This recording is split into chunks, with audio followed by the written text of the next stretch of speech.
everybody. My name is Repeal, and I'm here for the affirmative side. David, he comes back about something with the preamble to show that the SB 1070 is in fact constitutional, or in fact not unconstitutional. And I didn't really see what his point was. I didn't see how it proved that it was constitutional. He just kind of went on about the preamble, and it wasn't very clear at all. And then some of the facts in here. SB 1070 is a bad and impractical policy. Legislation makes it a misdemeanor for foreign nationals to lack proper immigration paperwork in Arizona, as we've already learned today. But since it's impossible for foreign nationals to be illegals to be spotted at site, it effectively mandates that all individuals in Arizona carry papers or some sort of identification that they're illegal. And this causes the state police and all kinds of law enforcement officers to sort of judge people by how they look or what they're doing to see if they have legal status or not.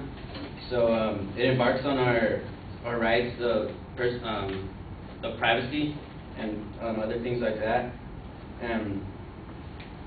So you can be out in the store or something, or at the park, or seeing something, maybe doing something suspicious, and just because you have some kind of look, you can be stopped, and they can ask you for your papers. It's just not something that is very right, and I don't think very American,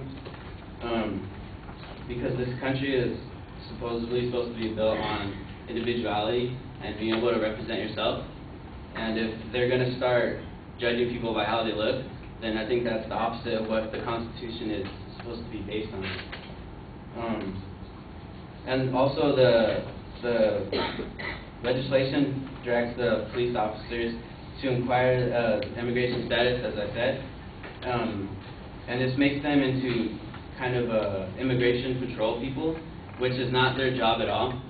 So instead of making calls or going on to calls that need real help, they're going to be here stopping people for unreasonable, like if they might be illegal or not.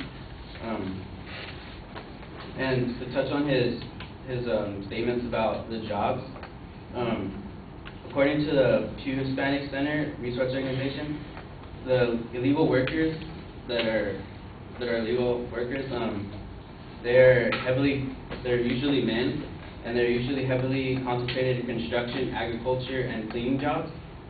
They tend to be low-skilled and very hard manual work. So they're expected the national's overall labor. They expand the nation's overall labor pool and productivity. We can make more stuff and do more things to add to the country for less money, said by Brewer Bernard, a professor at the International Economics at Dartmouth College's Tuck School for Business.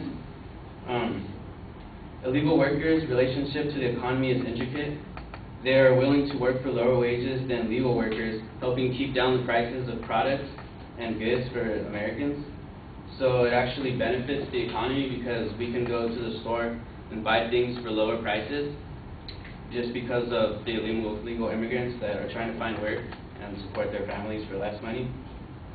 They also do hard labor jobs, such as hanging drywall. They clean houses, hotels, and office buildings.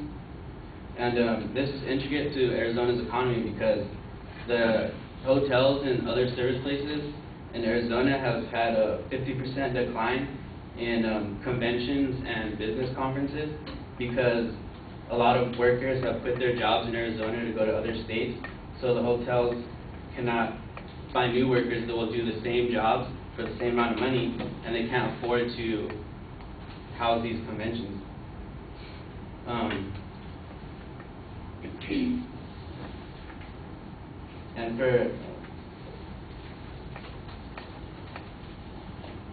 As far as the economy part, the state of Arizona has lost $141 million due to the, exactly, like I said, that was the number, $140 million due to conference and cancellations,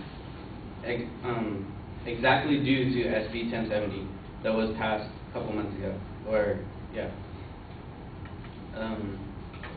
It's the exact numbers are, there was about 2,761 jobs that were lost or they quit, and the hotels and conference venues have lost $45 million in revenues.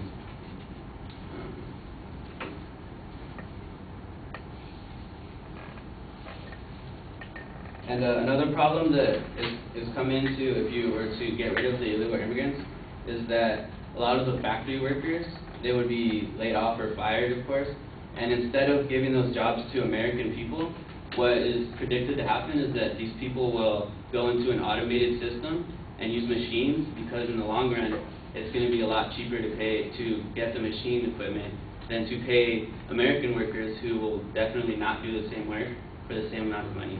So it would have a definite negative effect on the American economy.